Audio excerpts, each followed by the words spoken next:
koko feƴƴi hanki Nzérékoré alaji Cellou Dalein wodi ko ɓe toni konngol maɓɓe fi hollirgol wondema ko Mamadi Doumbouya wonno suuɗade kon e ɗi duuɓi tati ɗo fof hande non masque makko on yani o bonniti hoolareji ɗi guinéyemɓe ɓen hoolinomo ɗin hinole ko neɗɗo teddinanoɗo e nder leydi Guinée huuɗinoɗo ko Alqur'an yeeso jama guinéen on fop e yeeso aduna Allah on fop wondema o tawetake kala ko innete ko élection kanko e wondiɓe makko ɓen fof hande o ƴetti ɗum ɗon fof o dampitiri wallinsere hawkande o janfiki guinéyemɓe ɓen fof o janfiki aduna Allah on fof e yeddi konngol makko ngol hanki alaji Cellou inni woyo communauté international on ƴettu position e telensengo koko Mamadi Doumbouya faala o waɗude ɗo o yoɓe andu ko Mamadi Doumbouya faala wadde ɗo ko janfagol guinéyemɓe ɓen fof e yeeso maɓɓe wo kala guinéyenjo kadi hino hani ƴettude responsabilité mum on daro immo kato fiwata Mamadi Doumbouya latin koko o faala latinde ɗo e nder leydi Guinée wo pasque kala guinéenjo wakkiliɗo ha Mamadi Doumbouya retiri o candidature makko ɗo haray ko victoire ma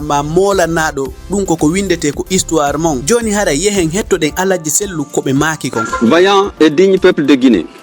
aujourd'hui le général Mamadi Doumbouya a tombé le masque après avoir cherché pendant 3 ans à gagner du temps et à abuser de la confiance et du soutien de notre peuple.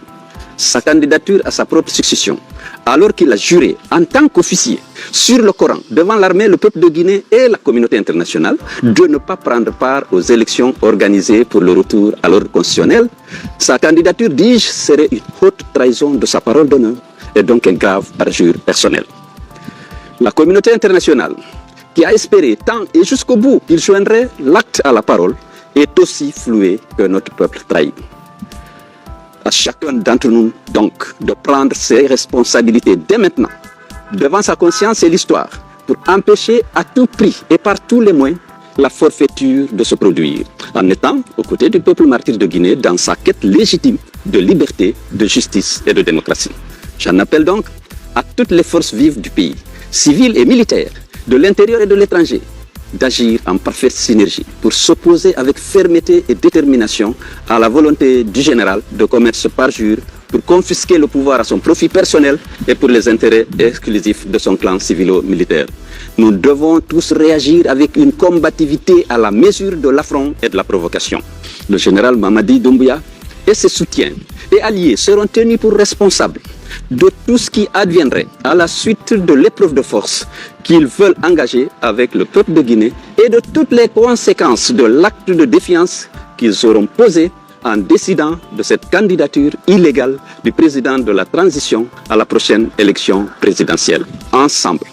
unis et solidaires, nous vaincrons la dictature et toute velléité d'imposture et d'usurpation du pouvoir. En nani ko ɓe maaki ɗo kon wonde civil jo e militaire gendarmerie police foppo hino du'a tamodirde wona hunde wotere ñeñina ha Mamadi Doumbouya retira candidature makko on immédiatement haray kadi ko ɓuri ngalɗinde ko stade nder ton fewndo joueur ɓen dari ko ɗo yiwɗa bareeru hino doga ko hakkunde terin ko honɗum naadi bareeru ndu nder ton ko honɗum naɓi ndu yondu dogu nder ton ko bareeru imminanondu ka ko honɗum ndaare fayɓe innocent ɓe rek ɓe fayɓe ɗo fof ko ɓuri kon a tawa ɓe timminale hay 25 ans fayɓe innocent ɓe anda hay e hunde stade ɗo naata ha heewi tew rewɓe maayi e ɗum worɓe maayi e ɗum responsabilité ɓe maayi e ɗum ndaari hara yimɓe hino ƴawa e hoore mir hino cikkito kamɓe tigi hiɓe andi stade ji ɗi wona moƴƴuɗi laamuji ɗi moƴƴa dunna ko stade ji ɗi moƴƴata ko honɗum naadi ɓe invitugol jama wano ɗum ɗo fof guere waɗa ɓe ronka kalmude fuul on hara ko honno ɓe heɓɓitorta ko bugagol ton ñamaku yimɓe ɓen foppo guile mo kala jiɓo andude ko honto yarata hay e goto renta yeeso mum ɗum ɗo fof ko fi hon ɗum ko fi tuyo Mamadi Doumbouya konti laamu makko ngu woni o ɗum ɗo fof woni o probléme ɗo fof himo organisa tournoi ji hadi o organisana en élection ji ɗin himo acci ɗon organisugol ko honno kamɓe militaire ɓe ɓe yeltorta ko kanji kanko kadi o accita laamu ngu himo jokki ɗon e organisugol tournoi ji a sikka e kanko woni ministre de la sport walla hara himo andi e telensengo ballon goɗɗum